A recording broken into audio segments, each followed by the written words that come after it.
No clickbait today. We are ranking every single One Piece arc there is, including Egghead, even though it's not done. Two things before we get into this. One, subscribe. We're almost at 200k subscribe. Number two, use code FEXER in the Fortnite item shop. And yes, we are going through this in chronological order, the order that it happened in the story. At 1, obviously you have Romance Dawn. Now this is an arc where Luffy meets Zoro. We get a little Shanks flashback. We meet Kobe as well. In my opinion, it's mid, okay? It's not boring, but it's not great either. It's the introduction to the story. Next up, Orange Town. Shoo Shoo the dog, I don't care, okay? It's boring. I understand we get to meet Buggy. Buggy's not that guy. Next up, Syrup Village. This one I actually rewatched recently. I like it. It's a little slow paced, although you could say that about all of One Piece. I'm gonna put it in mid, but below Romance Dawn. Wait, it should be there. Yeah, below Romance Dawn, I think that's a good spot. Captain Kuro kind of carries. He is a really good villain. Next up, Baratie. We get two of my favorite characters introduced. My favorite, Sanji.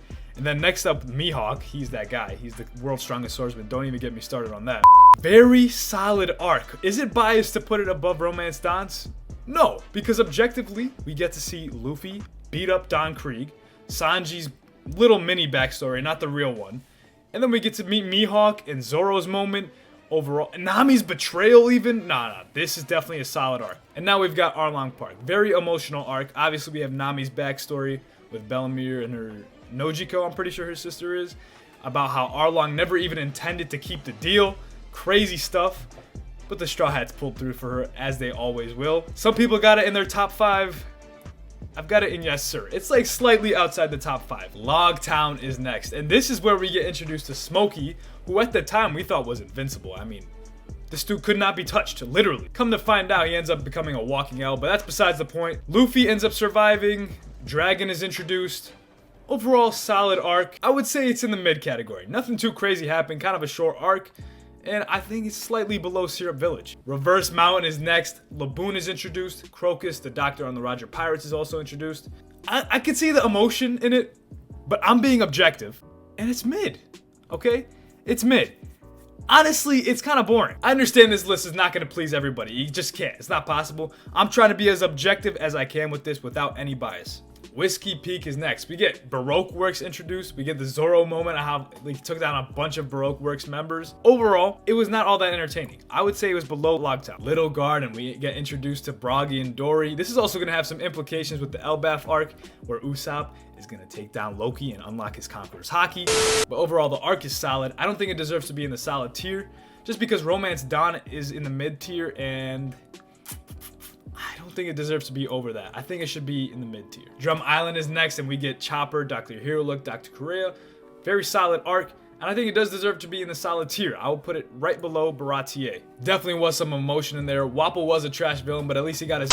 Now, I can already tell you for Alabasta, I have a different opinion on it than most people do. Most people love it. I love Crocodile as a villain, but the arc is not all that. You know what? Actually, we do have a top 5 tier. I'll put it below Arlong Park. Now we've got Jaya, where Bellamy thought he was that guy. He thought he was him and gets one-tapped by Luffy. That is sad. It's a good arc, solid. I don't think it deserves to be in the solid tier. I think it's definitely mid. Although we do get introduced to Blackbeard, but I would say top of mid. It was good. I think it was better than Romance Dawn. And this one, a lot of people hate on Skypiea. I don't know why. I actually love Skypiea. But I'm going to be objective about it and not put it in top 5 like an idiot. I'm putting it right above Drum Island, but below Baratie. We get the Sanji moment where he asked for light. We get the Anel face. We get dumb Luffy. Honestly, it deserves to be above Baratie. Oh yeah, now we're getting into these juicy arcs. Water 7. Woohoo! Come on now. Yeah, deservingly. No question about it. Enies Lobby, Gear 2, Saving Nico Robin, Soga King. Top 5. Easy. And now we get the Post-Enies Lobby arc.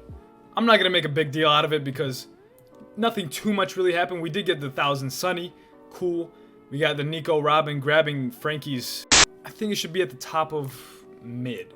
No. Jaya deserves top of mid. Thriller Bark is next, and I can already see the comments trashing it. But I'm not going to bash it too much because we did get nothing happen moment. It was boring in the beginning, and then we got Nightmare Luffy.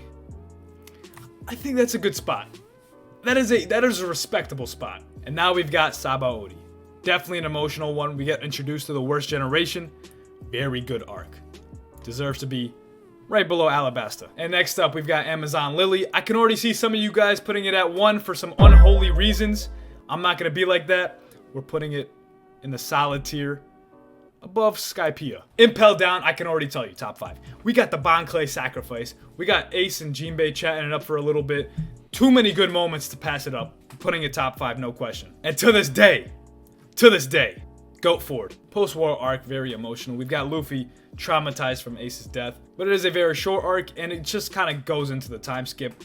I would say it's a mid arc that goes above Thriller Bark. And Return to Sabaody, interesting arc. We get to see the upgrades that everybody got, including the females. But overall, it was just kind of what the name suggests, the Return to Sabaody after 2 years. And for that, I will say it's above the post-war arc. I found it more enjoyable. We got to see the fake Straw Hats, Zoro getting there first somehow. We all know how. Definitely funny arc. Fishman Island was a flex arc, okay? This was to show off that the Straw Hats are on a different level, but I found it pretty boring. I will say it's above Reverse Mountain, but okay, if I can get it in there.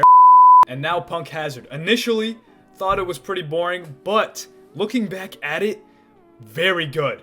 Very good arc. It had a lot of implications for the future that we did not realize until we got there. I'm gonna say it's a solid arc that's below Drum Island. Dressrosa. The pacing, not all that. The content, yes sir. At least yes sir. Dofi as a villain is that guy. He is him. He is the perfect villain. Oh my gosh. Very good arc overall. We got to see Sabo reintroduced into the story. Is it top 5 worthy? Usually, but in this case, it's going to be in the top of yes sir. You know what?